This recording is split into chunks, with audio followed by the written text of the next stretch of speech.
of America, Okay. and to the republic in which it stands, one nation, under God, indivisible, with liberty and justice for all. All righty. And the next thing on the agenda, all right, superintendent search. So Northwest Leadership Association, you got agenda. We everybody know you, so we're going to have you take it over.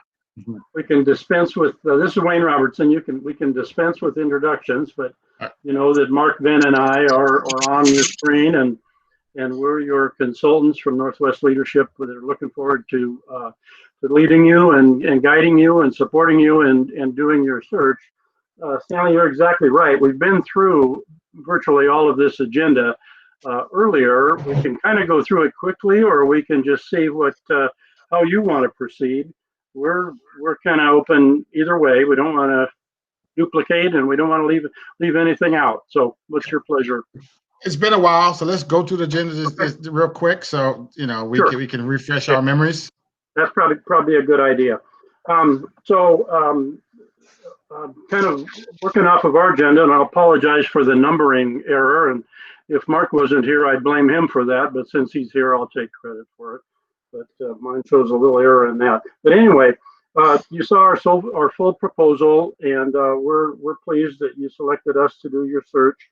When we submitted the proposal initially, we were thinking that the COVID disruption, the pandemic, would possibly be short term. So we were kind of looking forward to working our way through that and then being able to do focus groups and some of the other interactions with the community. And then I think you wisely and with us, we all realized that just wasn't going to get the quality of interaction with your community that everybody wanted as part of the search. So we held off on it. You found yourself an excellent interim superintendent, and now we're ready to go again. And again, the environment is a little shaky. We have a little more experience now, and with remote everything, just as do you, of course. And we're kind of looking at some kind of a hybrid way to go.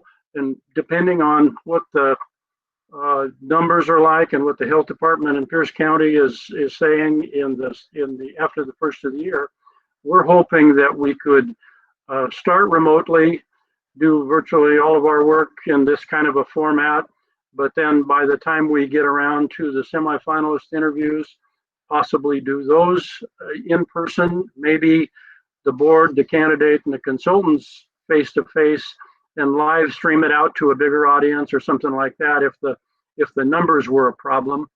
And then we're thinking that the finalist interview, which is an executive session interview, it's a full day of activities, but the main part with the board is an executive session interview.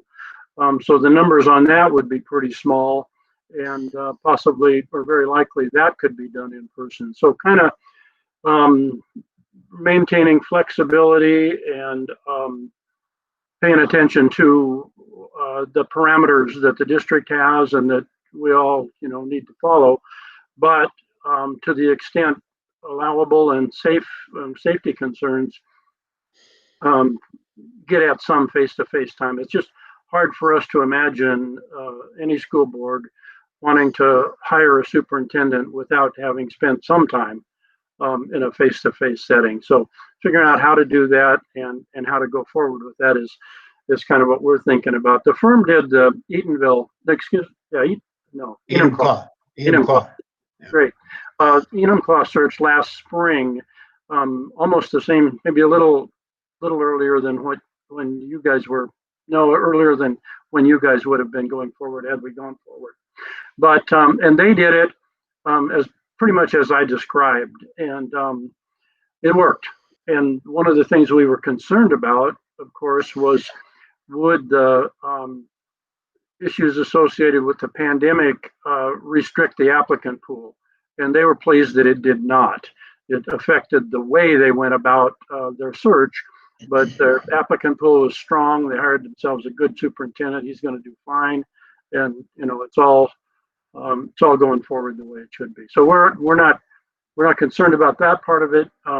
the applicant pool. We actually were very optimistic about the applicant pool with the Ording search, but we'll need to,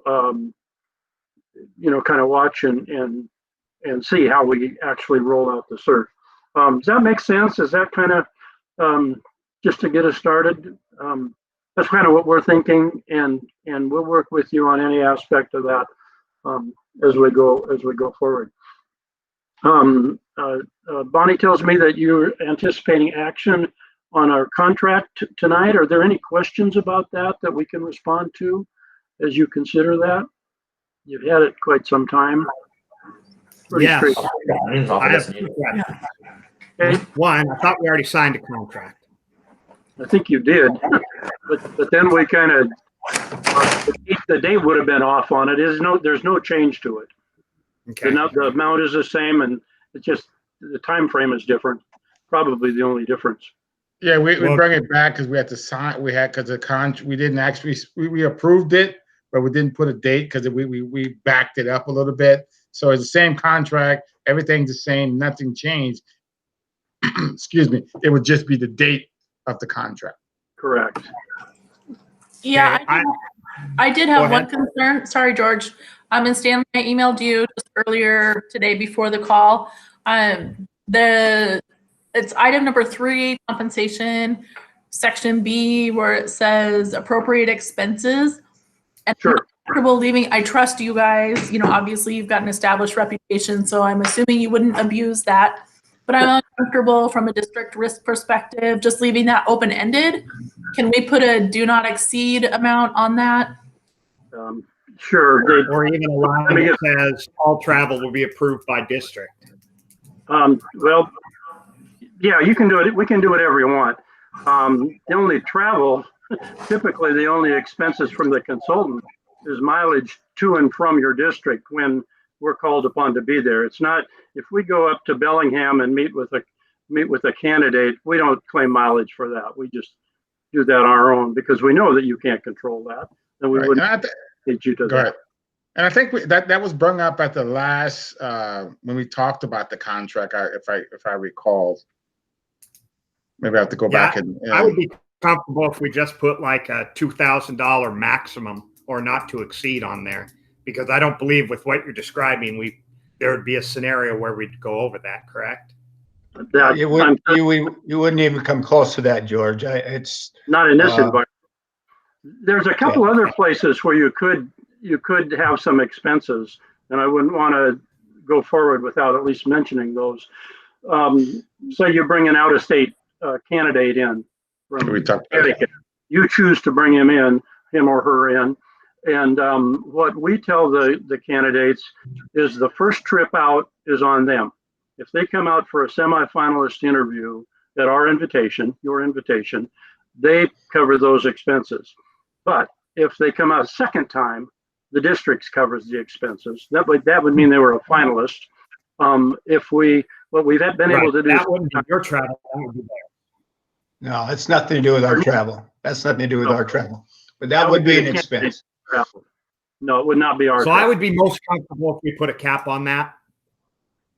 On the whole thing, or on our travel, or On just your travel. that's fine. That's If we totally- request 5 candidates to fly in and we're going to pay for it, that's a choice we can make at the time. And we can approve that travel as a board at the time. I'm just talking your guys' travel, what you would bill us for.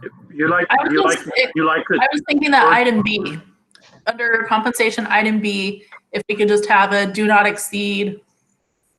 I just threw out, to Stanley, I just threw out $2,500 or $2,000, just something that kind of puts a control component on that. And of course, we could always decide to approve something beyond that if necessary, but something Yeah, that requires board involvement. What number do you like? 2,000. Well, 2,000 is fine with me. I would, I appreciate you describing the possible expenses. The expenses would be the travel down, back and forth, the mileage. Yep. If we're required to be there, and then maybe a meal. Yep. We don't anticipate staying overnight. We'd go back and travel back down, which would be less expensive for you, but I mean, we've done a lot of searches and this is the first time we've had this, but it's fine. We don't exceed that amount. I can tell you that. So if that's what you're comfortable with, we're comfortable with it. Yep. Okay, great, thank you. Yeah. And I have one other issue, unless somebody else wants to talk. Okay. Go ahead, My other Chris. issue is under the termination section. Under which circumstance would you think Northwest Associates would terminate this agreement? I can't imagine what that would be. Never had that happen. Are you comfortable removing the either party unilaterally? Well, we don't speak for the president of our board. He puts the contract for you and the CEO. We've never negotiated that sort of a thing into a contract. I just, it's beyond my imagination to think that it would happen, but It would seem like you'd want it and we'd want it. it protects both of us. Well, actually, it doesn't protect us. It protects you guys. We can terminate, but we have to pay you for whatever work you've done, which is completely fair. However, as an example, you could place a superintendent with us and then terminate, and then your protections, your performance guarantee is no longer valid. That would not be our interpretation. That's not how we would I do. didn't think it would be your intent, but that's what could happen.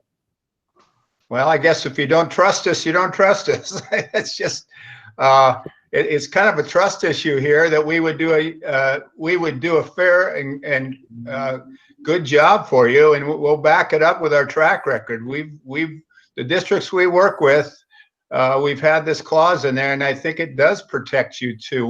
Would not back out into, I can't foresee that happening. I just can't. I think maybe from our perspective, we're only as successful as our reputation. That's what we trade on. If we terminated you in an unlikely situation and it just smelled funny to everybody, we're kind of out of business. So, I mean, we just don't operate that way. George, we had this conversation the last time. How did we resolve it so that you were comfortable the last time? We had 4 votes to 1 on approving the contract. Okay. Last time we left it in, we just left it in as Yeah, it we was. didn't make any changes Any last changes time. to that part of the contract. So you could bring it up, but and see where it goes. But And I agree upon the cap on the. I'm bringing up the same points I brought up last time. Yes, you are. Thank you. Okay. Hey, George, I think we're fine and protected in the scenario you described because it does stay on a prorated basis. Which, But what I'm talking about is after the superintendent is placed, they're paid in full. And then they could terminate and the guarantee is now terminated. After we're paid in And I full, agree, they probably wouldn't. after we're paid in full, there's nothing to terminate. we have no agreement beyond Your what placing guarantee it. yeah. So correct me Okay. if I'm wrong, but at this stage in the meeting, we are kind of going over the agenda. We're just having a conversation about the contract, but we are not yet ready to vote on accepting the contract, correct? I would We think that's were under the impression that we would go through follow our agenda, and then you guys could meet afterwards, so. But for them to start on the search, would have to enter in a contract. Of course. I'm just looking at the agenda and I don't want to spend the next 45 minutes belaboring this particular point and then miss the opportunity to actually have some down and dirty discussion about what we're looking for. Okay. Agreed. Agreed. Okay. So why we Yeah. continue and when we, Melissa, and we can continue, and what's gonna, and then basically what we'll do is when we get, 'cause they don't need to be just there to vote on the contract. Let them get through their part, so it won't be here all night. Okay, we can go pretty quickly. Yeah, well, thanks, Stanley. I mean, has to be us. We have got to work together in this, and if there's not trust between us and you, it's going to be difficult for all of us. So you're going to have to trust us. Hopefully, you can hire us in good faith, and we can move forward like we had hoped to last spring. So. I want to talk a little bit about the timeline. One of the things we hope to accomplish tonight is that you would, and you don't need to vote on this, but you would come to consensus on the timeline that we proposed. And in that timeline, we would get up and running after tonight. If you approve the timeline, we would work with Bonnie to get the online survey on your website and get it out to your community so we could start getting input in right away. We would have in November, we come in and around the 18th and 19th and do focus groups, and those would be done remotely. Those would be done, we'd ask Bonnie's help again, like tonight, to meet with different groups, and the board, you decide which groups we'd meet with in your community over 2 days. And after that's done, we put together a report and present that report to you, and you use that as you put together your brochure. The goal would be to have our brochure and get everything out in early December. And that's really in the sweet spot of recruiting. You want to get your positions posted and distributed nationally and distributed in the state, of course, but also nationally, but before the Christmas holidays, so people can have a good time to take a good look at it. Basically, your work as a board is up front in this early part to put together the brochure from the input you receive from the focus groups and your own input, of course. And we'd want to interview each of you individually to ask, what's working in the district, what are the challenges, and what are you looking for in a new superintendent. We'd come back in early February, do a mid-search report, very generic. All the applications and that are kept confidential. They come to us, and hopefully we can put together a Dropbox sort of a situation where just the board would have access to that. So when we come back and close it in end of February, the board could have a chance to look at the applications before we present the candidates on March 9th. And that's an executive session. So it's just us and the board together. We present the candidates to you. From there, you choose 5 or 6 that you want to bring forward. After that, we set aside a Saturday in March to do preliminary interviews. And out of those 5 or 6 that you interview, you all be asking the same questions. It'll be open to the public, and we'll figure out how we're going to do that. If it's remotely, they'll provide input. If it's in person, they'll provide input to you as a boards to help you move forward from there with your 3 finalists. And then your 3 finalists would come in the district for their final interviews one day each, probably remotely for most of it. But like Wayne said, we would expect at least the final interview each day with you in executive session to be in person. So that's the 23rd, 24th, and 25th. The idea would be on the 26th, you would have a open public meeting, and through a roll call vote, you would announce who you choose as your superintendent. The contract would be offered right before the end of March. I think you have a board meeting on the 30th, and you would have a new superintendent with 3 months to go before they start the job on July 1st. Plenty of time to work with Tony and Bonnie and get to know the district and make a smooth transition into a new superintendent. I do have to kind of make one point. When you do a search, you're selling your district and you're selling yourself as a board as much as the candidates are selling them. And you got to kind of keep that in your mind, because as we go forward in this, we get phone calls, and most of the candidates will ask us if they're skookum, a lot of them have been former soups, will ask us what the board is like and how you are to work with and how you work together as a board. And we want to be able to put forward a positive statement and reality about the board and how you work together. So certainly there's kind of a give and take when you do a search, because the candidates are really looking. I've already had a couple calls on Ordine, and they asked me, first thing they asked me was, how was the board? And I said, well, we really haven't worked with them yet. And but there are a couple of you that are new to the board. I know last year were new, and there's some veterans, and and Tony speaks positively of you too. So it's good that way as well. So tonight we're hoping that if through consensus you can agree on this, so we can get the ball rolling and get going on the search. So it's certainly. Are there any questions on the calendar? Do anybody see any conflicts there that they are aware of that we weren't or haven't been made aware of?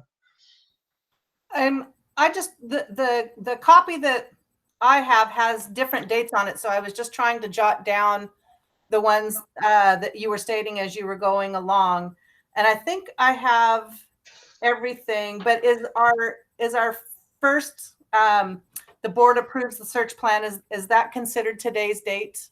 Yes, Correct. yes, it is. Yeah, and the job closes on February 26th. That would be when the application deadline is. I didn't mention that. Okay. I think we got an old one. We probably need to update one. Bonnie? The one that you have posted on your board docs for this meeting is the current one. Okay.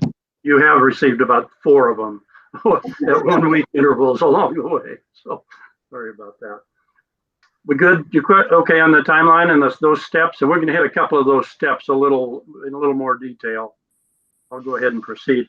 So the next part, just a little more detail on the brochure, the document. Mark mentioned the focus groups and the online survey. We pull all that information together and give you a report as to what your community stakeholders are saying in terms of the challenges facing the district and the attributes you're looking for in the next superintendent. And then we use that information and also information from you to put together the vacancy announcement. It's an online electronic document. I think possibly last time we shared some samples with you. Actually, I'm not sure about that, but it's pretty standard vacancy announcement. It talks about the community and the district. It talks about the challenges facing the district, and it talks about the attributes you're looking. It gives the candidates the instructions they need so they can submit their applications electronically. Those come into us. And lays all of that out, lays out the timeline, and it kind of becomes the anchor document for the search once it goes out. And Mark and I also use it in our targeted recruiting, and he's going to talk a little bit more about that. But or we're going to talk a little more about that. But when we do our targeted recruiting, we send candidates a copy of that brochure and a copy of the application form to get them to help them submit their application for the position. So it's a pretty important document. It doesn't go out till you say it's ready to go out. We pass it back and forth multiple times.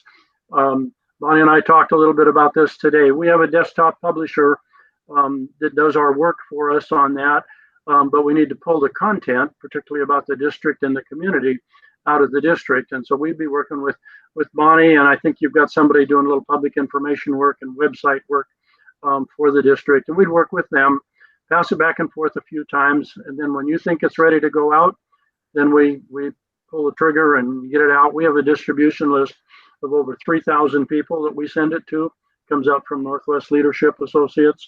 And then Mark and I also send copies out with our targeted recruiting. So we'll get going on that.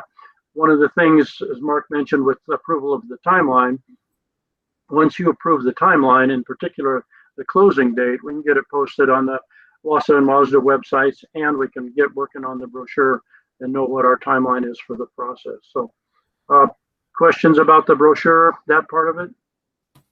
We'd be happy to send copies. It's a pretty straightforward document. It seems to work pretty well. Candidates that have been around a while are kind of used to seeing it. They're used to getting an email from Dennis Ray that's got the email attachment that is the brochure. So Mark's going to talk a little bit about some of the staff input and the focus groups and some of the other pieces that are on the upfront part of it. Well, I mentioned before that we want to get that online survey going right away. And what that means is that we need to have a link on your web page to the superintendent search. And when people go into that link, they can go into the survey, and you all will send you a copy of what that looks like. The survey, it's fairly generic, but the best part about it that boards find is there's room for people to comment. And that's what the board likes to read, is what people have to say about what they're looking for, what you need in a superintendent. So the sooner we get this up, the better. That will stay online and available to people until the job closes on February 26th. The thing that we hope you can do as a district is use your communication tools to get the word out to your constituents, to take the survey so they get that input back to you as a board. We tell people there's 4 ways to be involved in the process, and we try to be very transparent. The first way is through focus groups. The second way is through the survey. The third way is through the interviews. We do interviews for the finalists and interviews for the semifinalists that are open to where the public is involved. So what we'd like to do is get that up and going. Also get our hands around focus groups so we can start putting those together. And we want to have individual meetings with each one of you board members. And again, when we meet with you, we'll go over the process so it's totally clear to you. And we'll ask you 3 questions. What's some of the things that are really good about the Orting School District? What are the challenges a new superintendent's going to face when they come in? And number 3 would be what are the attributes you're looking for in a suit. And we put all that together in a report, and we give it to you, and you use it to help with Wayne and I as we put the brochure together. We also have options of doing the online survey in other languages. So the demographics would be that we would suggest that you would have a survey in English and a survey in Spanish. We also have the option in Russian, but I'm not seeing demographically that there'd be a lot of need for that in your district. But we'd want to get that going. The other thing is you need to start thinking about what kind of qualifications you want in a candidate. You need to talk about this. How important is it for a candidate to live in the district? What if they lived in Sumner or Puyallup or a neighboring district, Enumclaw? Would it be okay for them to still live there and be your superintendent? If you're requiring them to live in your district, most boards have some sort of a moving stipend that they give, and we'd help you through with that. But usually between $7,000 and $10,000, so they could move into your district and help pay for part of moving expenses. What's the education you want? Do you know in the state of Washington you don't have to have any degree to be a superintendent? Are you looking for a doctorate? Dr. Apostle has his doctorate. Wayne has his doctorate. Is that important? Is it important that they be in education, have education background? Is it important that they've had previous leadership experience? There are people interested in your position that are previous superintendents or current superintendents. There's also people that are going to be, you'll have a large group of people that are assistant superintendents in larger districts. So it's time to start thinking about that as we move forward. There's no huge urgency other than probably the residency piece. If it is, we'd want to make sure that's in the brochure. Some sort of wording that would say preferred or whatever, and give yourself a little bit of flexibility there, because there are some pretty strong candidates that live in neighboring districts that maybe aren't able to move for whatever reason, but would be happy to be your soup. So just give it a thought. So anyhow, Wayne's going to talk about what we do for recruiting and then background checks and all that. So go ahead, Wayne. I think one of the main things you're paying us to do is to recruit a strong, solid, good fit type applicant pool for your position. And as I mentioned earlier with the brochure and the first steps of the process, Mark and I are very aggressive in our recruiting. We also rely on the other associates in Northwest leadership so that we have a good network and we cast a wide net to get as many and as strong an applicant pool for you as we can. We don't just wait for them to don't just post a position and wait for people to apply. We reach out to people and sometimes the best applicants are people that don't even know they were looking for a job. But we think that because of their experience and their background and, maybe something that they've done along the way, that they would be a good candidate for the superintendent position in your district. So that's a big piece of it. The applications come into our company electronically, and Mark and I divide them up, and we vet the candidates thoroughly in terms of their background, their qualifications, their social media presence, whatever they've got on the internet. We find out about it. We call their references, and we call people that aren't listed as their references to get as much information for you about all the candidates as we possibly can. And then at that screening committee report, we share all that information with you. You have access to their application materials before that meeting, so you're in the best possible position to select your semifinalists. One other thing that we also do as we get down to the finalists is we contract with an outside firm to get a third-party background check on the 3 people that are going forward. And that takes a look at their criminal history, which typically there isn't one, their financial records or history, and it also looks at their academic credentials, their resume, to see if they say they have a doctorate from some university, that's a legitimate statement on their resume, so we don't get any surprises down the road or any misrepresentation. So we do I think we're really strong in that area. I know we are, and we'll do a good job for you. We'll recruit hard for you, and you'll have a lot of good information about the best candidates that take a run at your position. Mark, you want to take those last few items? Yeah, just the media and communication commitment is basically, we can help you with that. I think most of it goes through you, doesn't it, Bonnie, on the communication? Just that needs to go out. I don't know if it to the TNT or what. Do you have a local ordering paper? We do have a local ordering paper. Weekly. A weekly, and then there's the Puyallup. There used to be a Puyallup paper too. I don't know if there still is, but so we would work with you to get the press releases out and get that going, so people in your community know we're undergoing the search and then where it's at. The board commitment, really, like I said before, is right at the front. When we put the brochure together and get that out, then we do the recruiting, and then we meet in the mid-search report. We don't give any names. We don't divulge anything. We promise that to the candidates that unless they're a semifinalist, their name won't go out. But basically, your time commitment is at the front and then at the back. And then when we do the one Saturday, that's a commitment of one Saturday. When we bring the finalists in, your commitment is only in the evening. It's only from like 5 o'clock on. So you don't have to be around during the day. In fact, we recommend that you don't, and just let the people meet the candidate, and then they'll give you input from what they see and hear from the candidates to help you make your decision. So that's about it. Any questions? Yeah, I have one, and I hope you'll be candid with me, and I trust you to do so. Are there any concerns that you've heard from potential candidates about our district that we need to address in the brochure? No. I haven't heard any, Carrie. The passage of your levy, on the second go round, got that off the table, and no, your struggles right now with remote learning are the same as everybody else's, and everybody gets that. No, I think you've got a lot going for you, and it's going to be well received when the applications are available and the recruiting starts. Okay. Yeah, I think you have a good reputation out there. I really do.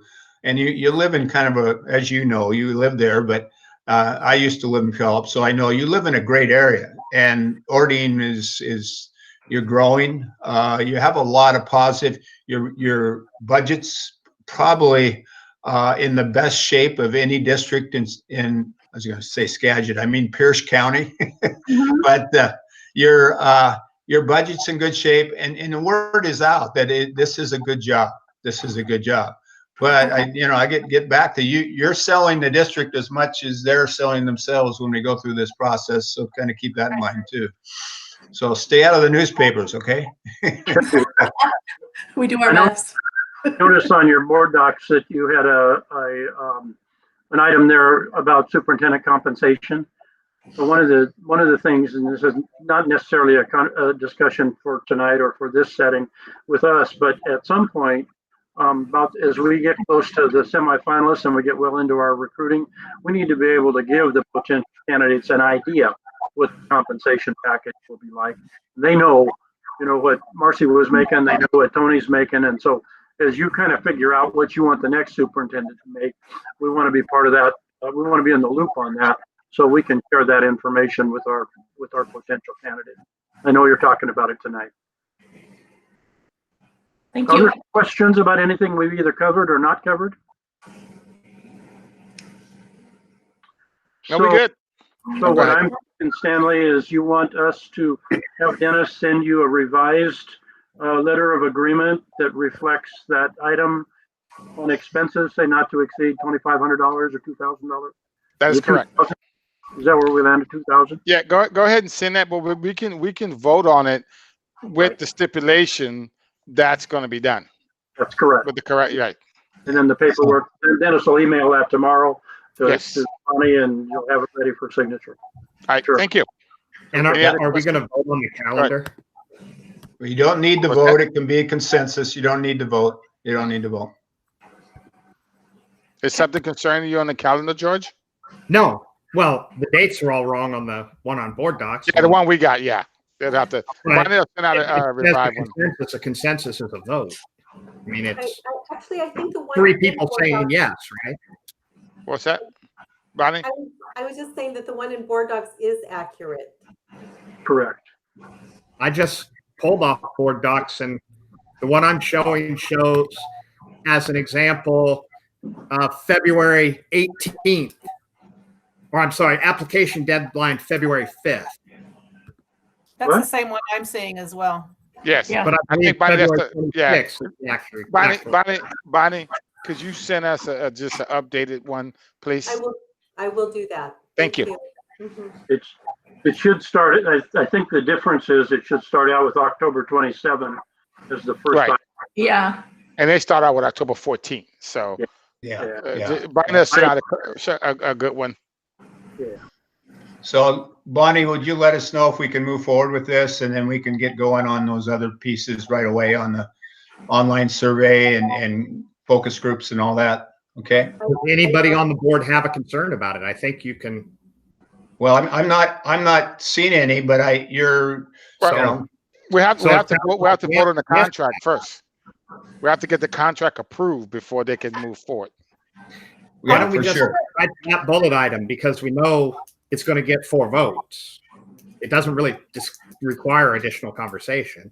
Yeah, but we still got to vote on it. Once we vote on the contract, and once they get a contract, they will get started. So that's the next item. We'll get the contract and they'll get started. Bonnie Okay. will give them a call. Okay. Thank you. Okay. Thanks, guys. Thank you, guys. Thank you. Thank you. Thank you. Anytime. We'll be talking. Have a We'll good be in evening. touch. Bye-bye. Thanks.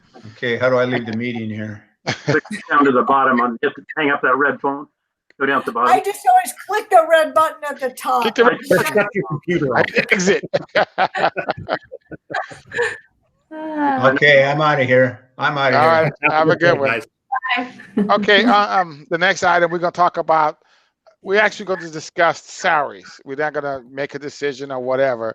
It's just Lynn put together what some salaries could be, what concerns you have. How Marcia's here to how it's gonna affect the budget if you have any questions. And down the line, we gotta come out with a salary, but this is a snapshot what people are making out there. So Ken, Lynn's, go ahead. sorry, I'm just going to jump right in with a question. Sure, go ahead.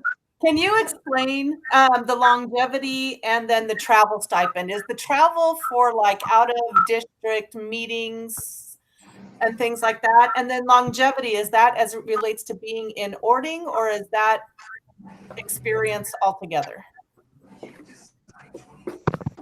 Turn yourself on. Okay, I'll take travel first. I'll take travel for 100. How's that? Travel typically it would involve attending meetings or training. It would be anything from transportation costs to hotel and meals. Typically, vehicle allowance is what covers travel in around the district to a meeting at the ESD or something in Olympia. Instead of having a superintendent have to track their individual mileage, a mileage stipend is typically given. In terms of longevity, that can apply to in-district experience if you want, or it can recognize the experience that a superintendent would bring in. So if you get someone who's been an assistant superintendent, hasn't been in a superintendent, you might say, we don't intend to recognize their longevity as an administrator, but their longevity could begin as soon as their tenure in the district starts. Not every district recognizes longevity, and typically they would use that after someone had been in the district for a period of time. It's a way of keeping a superintendent. So I would not necessarily recommend that for someone new coming in, but I wanted to lay out all of the factors. And just one other thing, regardless what this says, this is our contract. We can put whatever we want. We could take out whatever we want. Jesus just numbers that was the tradition that was given. It's up to us to say, okay, we might take out that. We might take out, you must live in the district. This is our contract. We can put it together the way we want. I feel like there's going to be a lot of conversation about this, especially in light of where our budget is looking like. Yes.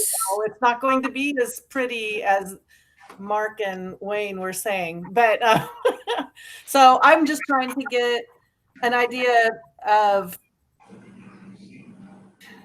what is going to be attractive for somebody, but yet not putting ourselves in a situation where we're trying to plug a hole in a boat. So I guess that's where I'm coming from. I want as much information as I can get from Lynn as to what's kind of expected out there in the industry, and Marcy as to what we can do. And I know George always has a lot of thoughts, and I listen a lot to George, and sometimes I like growling, but hopefully you ignore. No, I don't actually, because you provide a lot of really great information and things that I don't necessarily think about. And we might not always agree on the end result, but I value the stuff that you bring to the table. So that's just kind of where I was coming from and asking. So my question is, are we going to discuss this tonight, or is this just information for us to digest? Information to digest. We're going to bring it back.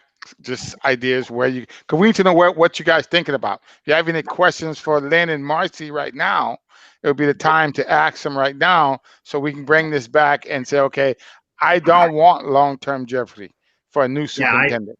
Yeah. To be honest with you, my concerns are more the size of the salary. That's literally 3 times the household average of our constituency, and for a 4-school building district, I don't see why it's necessary. I will say that I have been very pleased with Tony and his management of the district. And during this time, we certainly needed it, and he's been worth every penny. I do not believe Marcy was worth $200,000 a year. And I do not believe that we necessarily need, I'm not saying we wouldn't accept, or we wouldn't decide if there was a truly senior person that we thought was awesome. But I don't think this district needs a $200,000 a year superintendent. There's something you might want to consider. Under each district on the list, there is their current student FTE. So you can see the size of the district, and that's one comparison that superintendent or the boards may use to determine a superintendent's salary. I would also suggest that you consider the entire compensation package, not just salary. So if there is a vehicle allowance, or if there are supplemental days or education stipend, when Marcy puts the budget together, she will add up the entire package, and that will be what is budgeted. And on top of this, we also have to remember that there are other benefits that are paid, payroll taxes, and is that about 30%, Marcy? Yes. But With medical, it's a bit higher, but yes. But those payroll taxes are the same percentage-wise as they would be for any education employee within our district. Right. It's just that it. Right-hand column is kind of like. But what list are you talking about, Lynn? I feel like I might not be looking at the same thing as everybody else, because I don't have a list. I just have a table that shows 236,392 is the bottom. Yeah, that's the one that I'm looking at too. I Oh, Marcy, are you talking? We can't hear you. It's $1 in a jar. You know, that's the new thing. Stanley, $1 I in a did jar. send, do you want me to, I sent the comps. Bonnie, Yeah. can you post the comps? That would be perfect. That's just so, like you said, we can do our comparisons by FTE. We can understand the buildings in the district that have to be managed, etc. Yeah, I think one thing that's important to consider, though, whether or not we have 4 buildings, 10 buildings, or 20 buildings, the legal requirements are the same. We still have the same laws that we have to abide by that requires resourcing and experience and skill sets to do that. So, you know, while this was a generous contract, there was some good reason behind it. I have questions about the extra days stipend. I was curious if that was common. It's something that's been a part of the contracts for our superintendents as long as I can remember. It actually isn't that common. If Bonnie posts the comps, I think out of the districts we looked at, there's 4, 5 districts, and so what we call supplemental days, or the extra days, vary from district to district. There doesn't seem to be an average on that. It just really varies. Okay. So would you like me to present that on the screen right now for people to see? Yeah, I kind of, maybe before you do, I just want to make sure I'm clearly understanding this. Like when I factor the cost of my own employees, things like payroll taxes and medical expenses, like that $61,000, even the retirement, that $61,000 is a given. It's not negotiable in the It's contract. a given.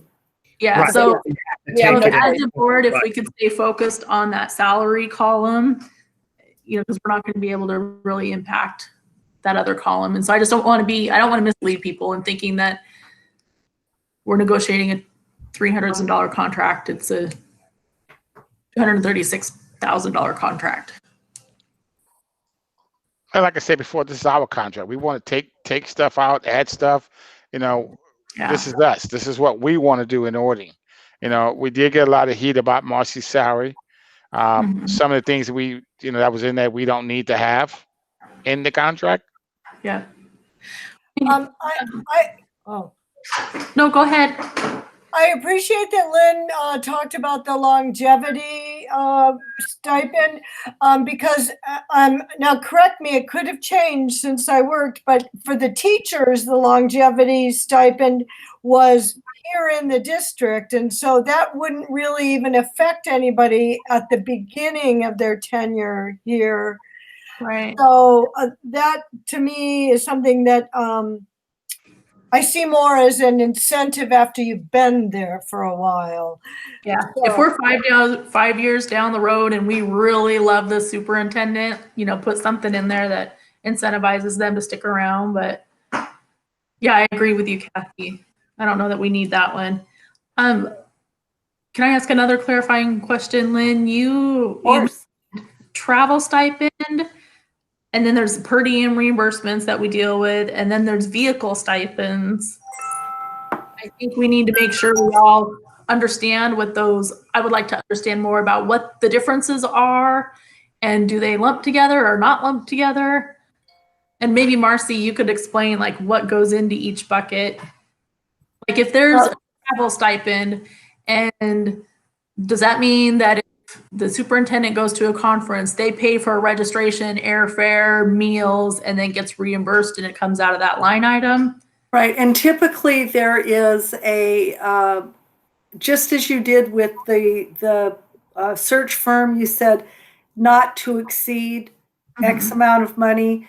If you were to award a travel stipend, you would typically put an upper limit on it. And there are a couple ways to do that. So say it's a $2,000 limit, like the search firm. And because conferences are so expensive to attend nowadays, you could allow the superintendent to carry it over for another year. And then you would say, but a max of 2 years, a max of $4,000. That's one way to do it. I have a question. Yes, George.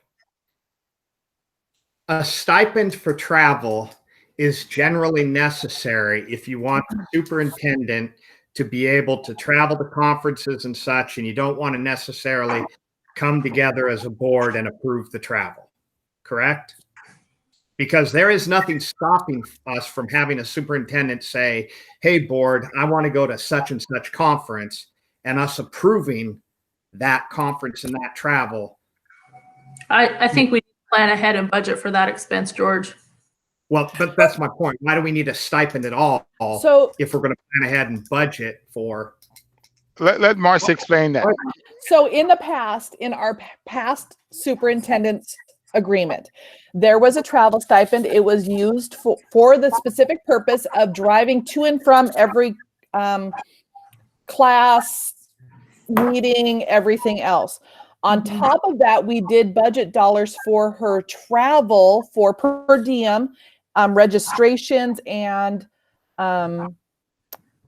flight and that kind of thing. So there were two different things.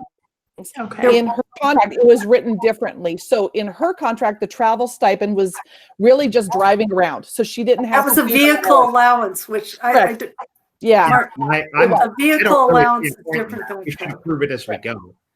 Right. And so it depends on the wording. A period where we're in a budget crunch and we say, okay, you know what, as a district, we're not going to travel. We don't have to continue to pay a travel stipend.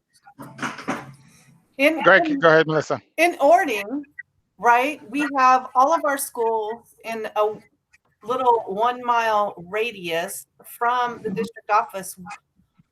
What kind of travel would be required to get from school to school? You go to classes like say they had to go to Olympia for some meeting. That's travel. Right. Yeah. They had to go to a superintendent conference in Timbuktu, or say it was in Tumwater. That would be travel. Yep. Right, Yeah. but that the district can, I mean, whoever we hire is going to have a district credit card, right? No. Yeah, they'd have Well, district cards. you can decide whether or not they Yeah. have a district Because, credit I mean, card. we all traveled to WASDA last year and we didn't require a stipend. We were reimbursed. I mean, unless your superintendent's going to travel excessively and that's your intention, I don't know why you worry about a travel stipend, reimburse as you go. So my So other question, no, You may want to put a I'll be lid quick. on that. Well, hold on, Kathy, Just- go ahead. my question is that going to conferences, it needs to be approved by the board, correct? We could say that it need to be approved by the board, need to be approved all conferences. Okay. The other thing so you- but we do so by approving the budget. Right. Well, the other, you can do that two ways. You can have the superintendent put in a travel request that could be board approved, or it could be approved by the board president. The other thing you can do is list in the types of conferences or training the superintendent would go to. So it's not unusual to say that professional travel to a WASA conference or a WASDA conference, superintendent meetings with the ESD, or simply, if you don't want to have a travel allowance, you can simply put in the contract that any travel request from the superintendent will be presented to the board for consideration and approval. So And that's my main issue with stipends generally, and maybe I'm wrong. Maybe I have a different understanding than reality. But a stipend is fixed. It's basically pay. And so, as an example, if you have a travel stipend for $3,000, $36, whatever it is on this, and then we have a global pandemic and nobody travels and everybody stays home, you're going to pay that $3,600 stipend anyway. And I honestly don't see why we need that. We can approve it as a board as we go. We can sit down and say, this is how much we're going to budget for this. And then when the superintendent wants to go to a particular conference, we can approve that as a board and say, you know, just submit your expenses for reimbursement. I think, George, you bring up a really good point. I'm sorry. I just think we can reasonably plan for 90% of the travel that could occur throughout the year. I don't know if we want to, like, every meeting be approving the next month's travel. Just my thought. I'm Well, and you want to we make could do that in the budget process, right? We can approve. Yeah. We can approve, okay, these conferences, this travel, that's going to be approved, but that doesn't commit it. So if conferences get canceled, if travel gets canceled, if we have a budgetary crisis like we're having right now, and we have to cut expenses, we can choose to cut those expenses. So it's still all within our control if we manage it at the budgetary level as opposed to at the stipend level. Yeah, agreed. Melissa, you were going to add something.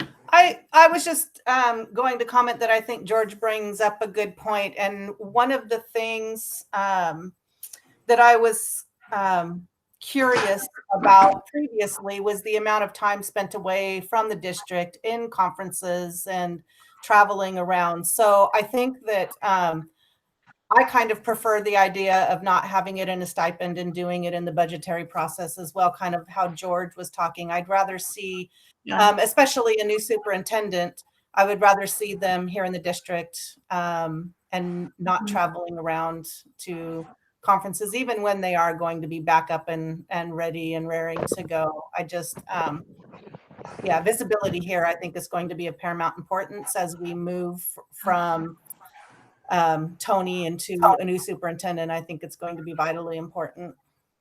One other way to look at it, because George made a point that if you award a stipend, it essentially is paid out in whole. But you can consider a travel allowance with a limit, again, not to exceed, and still anything could be approved by the board. So it really depends. If you want the superintendent to be in the district and be visible and have limited outside trips, you can provide a small travel allowance or have each travel activity approved by the board. And you can state clearly, whether in the contract or the list of expectations, that travel in the first year will be limited to board-approved meetings outside the district. It depends on what you want. I like Question that. for you, a definitional question. Use the word travel allowance. So a travel allowance means working the superintendent a certain amount of rope that they can use. They have a certain amount of travel, okay, $1,500, $2,000. They're cleared for that, but they're not compensated for it up front. So when they can expense it, but it's not something that is part of their compensation package. You're correct, George. Yeah. I like that. And I like that because I realize that, you know, from my time as OEA president, there are meetings you have to attend and there are things you have to go to. And I like that if there's a cap on it, but it can be raised if we approve it, but that we are expecting them to attend those meetings. We realize there are expenses with that. But we also, like Melissa said, would like them to be very visible in the district.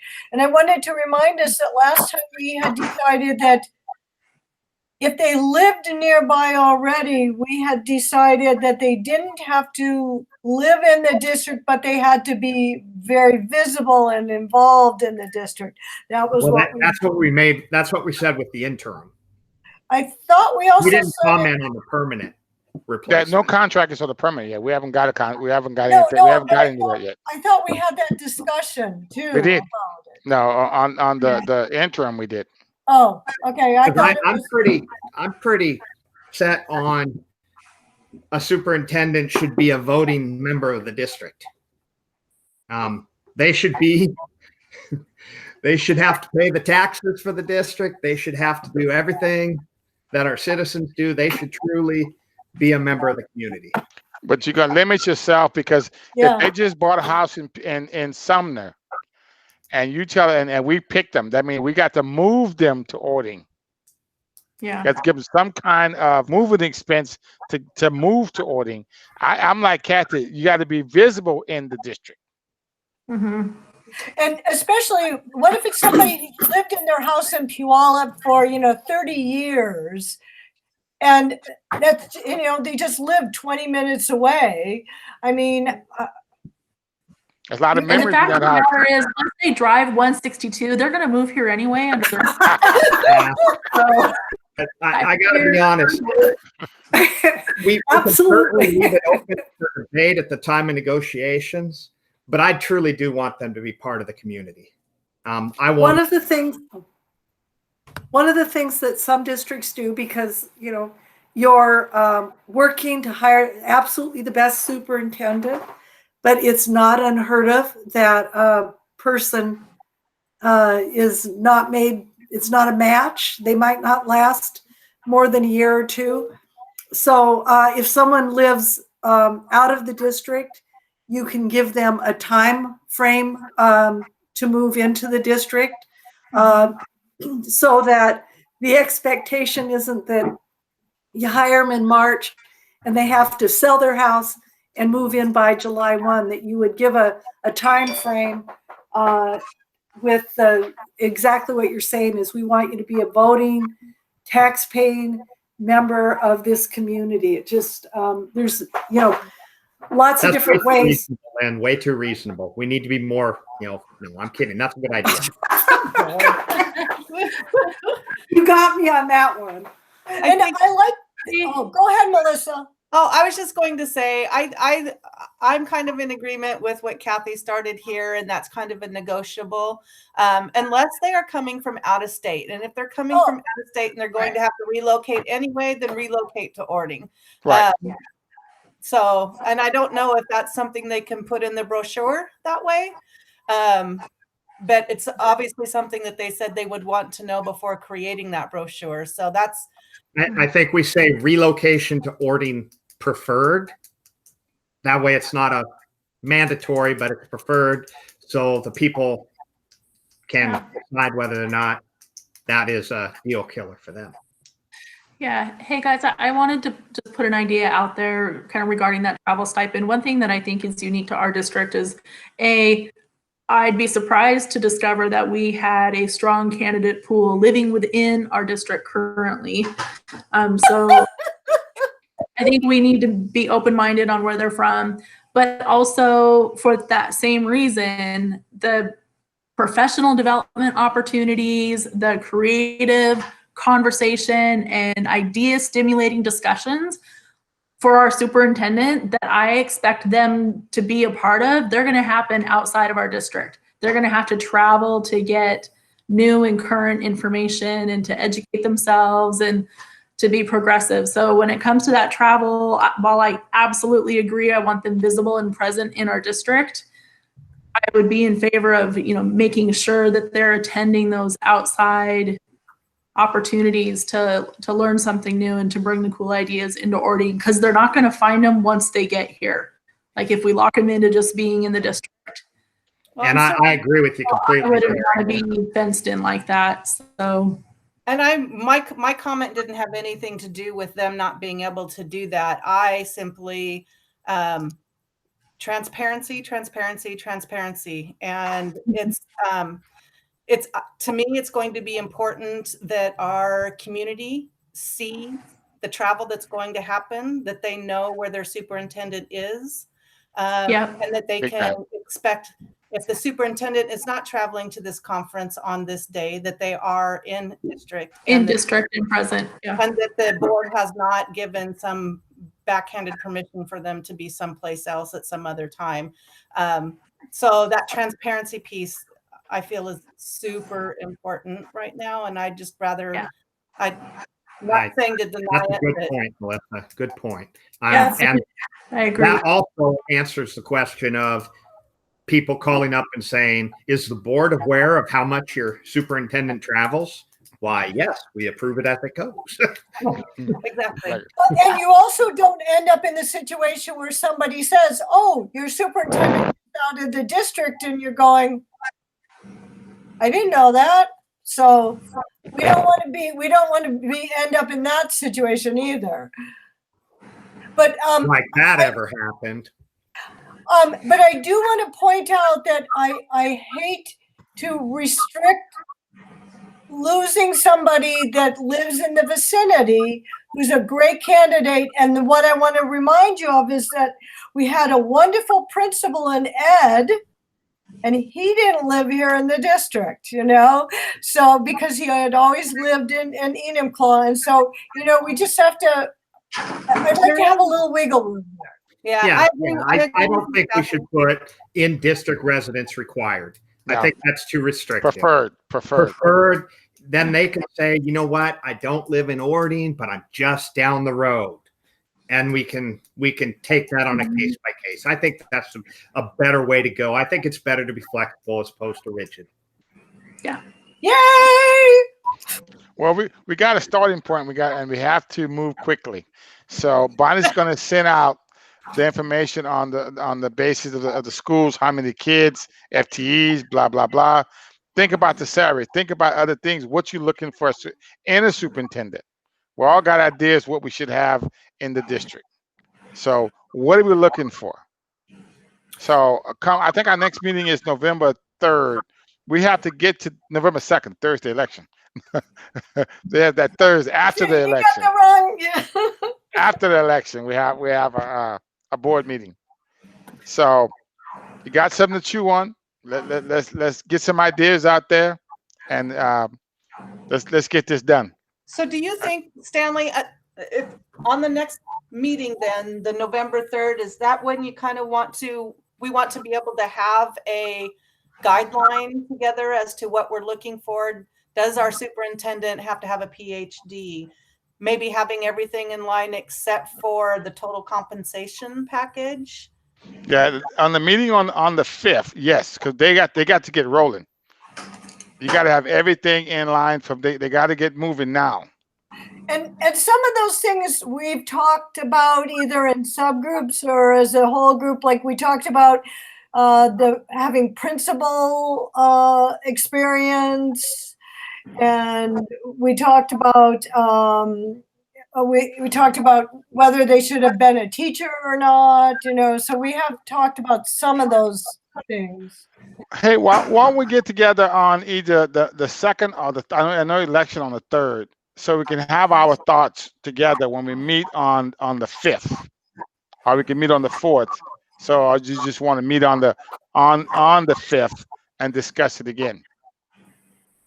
When do we have to have it finished by? I got confused by what you said. I thought you said we have to the 5th. The 5th is when our next meeting is. But do we have to have November it on the 5th? We would like to give them a head start because with the timeline. Okay, then we better meet beforehand to talk about it. We can meet on the 2nd, the 3rd, or the 4th. Let's not meet on election night, okay? So we can be rah, rah, rah. Election night, yes, three. Well, I guarantee you not everyone's going to be happy on election night, Stanley. I hope to be. I hope to be. Well, I got some people running, so I hope to be very happy on that day. What about I'm open on Monday or Wednesday. My guess is whatever we come away with, and correct me if I'm wrong, but whatever ideas we have, then Lynn, is that something that you draft up? I can draft something for your review. Okay, so if we meet on the 2nd, does that give enough time for that to happen? Yeah, I would think so. I would think so. Hey, can I remind everybody again, though, if we're recording a meeting, we should be announcing that at the beginning of the meeting. Yeah, we did. I'm sorry. That was my fault. I should have said Bonnie has something that she's going to read at the beginning of every meeting. Sorry, Bonnie. That was my fault. She has something she's going to read at the beginning of the meeting about the recording, blah, blah, blah. My fault. Would anybody find it helpful if we jotted down our ideas and sent them to Stanley to kind of be consolidated so that we can talk over those items? Yeah, yeah, that'd be a great idea, because I was going to say, I was thinking the same thing. I was just thinking the same. Send them to Bonnie, myself and Bonnie, so we can put a list together so we're not repeating the same thing. Because I have a list of things already I want to see in the superintendent. Okay. So we might be thinking about the same thing. Just as a question, we're going to send what we think we should be looking at. Right. And then that's going to be compiled. And then when we come back together as a group, we'll kind of see everybody's right, then you see everybody's ideas, what they're looking for, because we're probably looking for the same thing. I want to make sure we don't go back and forth at all. And come so you guys are talking about superintendent. You guys are talking about superintendent selection criteria or superintendent salary criteria? Selection criteria. Okay. Selection criteria. What are we looking for? Are we looking for a PhD? Are we looking for somebody with experience? Are we looking for a new superintendent, living in Ording, surrounding areas? You know. Okay. What do they need? And then at the meeting, we can discuss, you know, on the question. 2nd. Yeah. Okay. I know it's Halloween week. Could we get it to Bonnie quick as possible so she can compile that list? Yeah. Yep. I'll have something out to you tomorrow, Bonnie. I'll have mine out. I'll have mine out Thursday. I'm leaving tomorrow. Okay. On a jet plane? No, I'm going to Ashford, Washington to go camping. I'm leaving tomorrow too. I would have burst into the song, George, but I can't sing. My voice is really bad, Kathy. That's not a good idea. I know. Mine is really bad. So we have any other questions for Lynn and Marcy? No, but thank you both for being here. Thank you. You guys have a good night. If you have any questions, just let us know. We are available for you anytime you want. Thank you. Bye-bye. Sorry, Bonnie. We have to do one more thing, then you can go. The next item would be on the contract or the agreement with the Northwest Leadership Association. We need a motion to, basically we're going to approve it with the changes with the $2,000 on expenses. Okay. And they'll send us out a contract, but we can prove it with those stipulations. Bonnie can give them a call so they can get started. Because they will not get started until they get a contract in hand. Okay. Why, they don't trust us? Good one, George. So can I get a motion to approve? So I will, excuse me, I'll make a motion to accept the Northwest Leadership Associates Agreement with the stipulation that item number 3 under compensation, part B, contains the $2,000 maximum or $2,000 limit. I second it. It'll be first and second. All in favor? Aye. All opposed? Me. Got it, Bonnie? What do I? The next thing is board comments. Any comments from the board? I just wanted to mention, I know we're having our meetings with Tony, but I would just want Melissa and Kathy, you know that some of the things that are on my mind and that I'm talking about with Tony are our love services. I don't know if you guys saw Spoiled Milk, but that's on my radar. You're going in and out, Carrie. You're going in and out. Sorry. I just think we should be together, or not be together, but at least you should be aware of some of the other things that I'm talking with Tony about. And one of those things with the lunch services, I'm not sure if you're aware, but we served spoiled milk to our kids a couple weeks ago. So Tony's looking into that, and we'll find out more about what our options are with lunch services. Also, I've asked for data on the D and F grades for our students. The what? The D's and F grades. Oh, yes.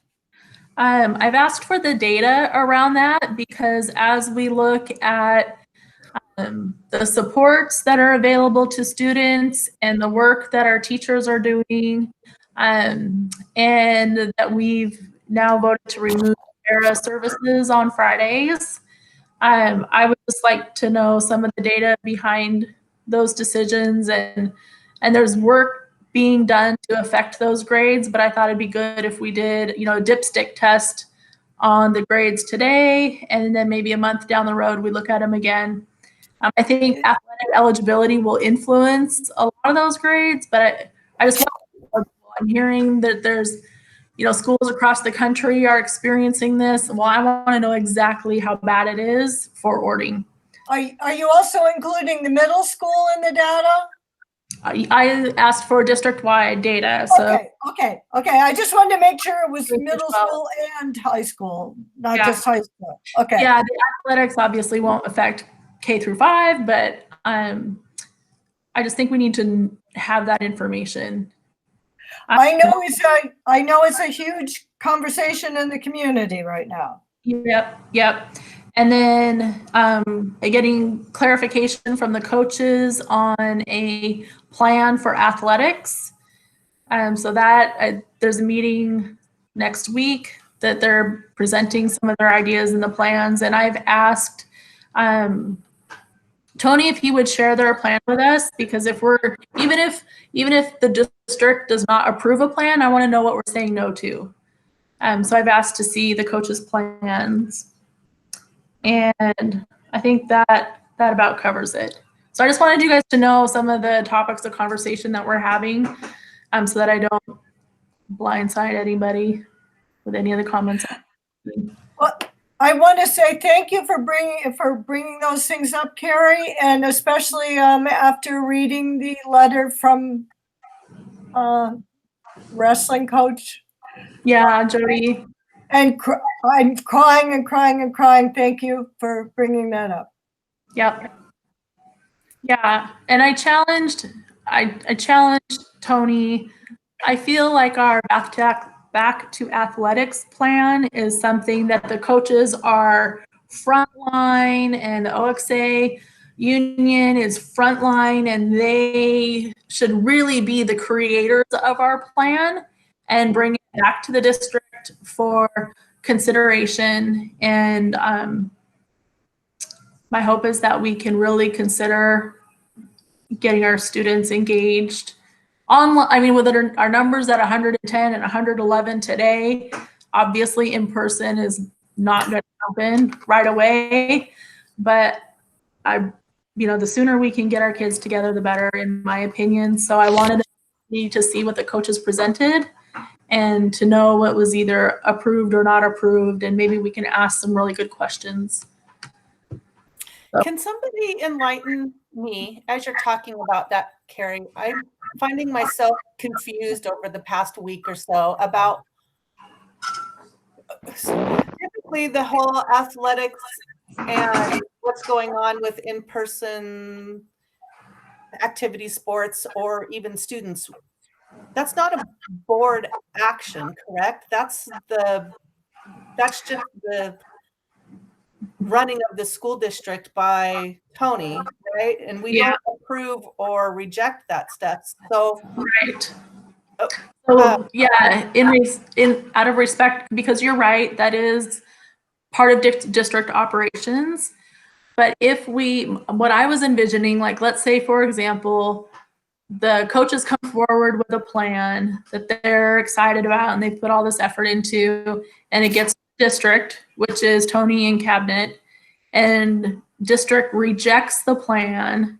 I want to know what we're rejecting. I don't want to be caught blindsided by the coaches who work so hard to put together this plan, and they're excited about it and they're believing it's going to work. And if it doesn't meet the criteria at the district level for in-person engagement, and we say no, I want to know what we're saying no to. So I'm asking for information. I'm not asking for the vote, because the person that we have the influence with is Tony. And so we can ask more direct questions about in-service. You know, he put the number out there at 25. We'll get down to 25. We'll allow in-person instruction. And I'm not feeling that number. Like when it feels silly to talk about it, 111, you know, when our case count, 6-day case count per 1,000 is 111. But I don't know that we'll ever get to 25. And I don't want to wait that long, especially with the news about people getting reinfected.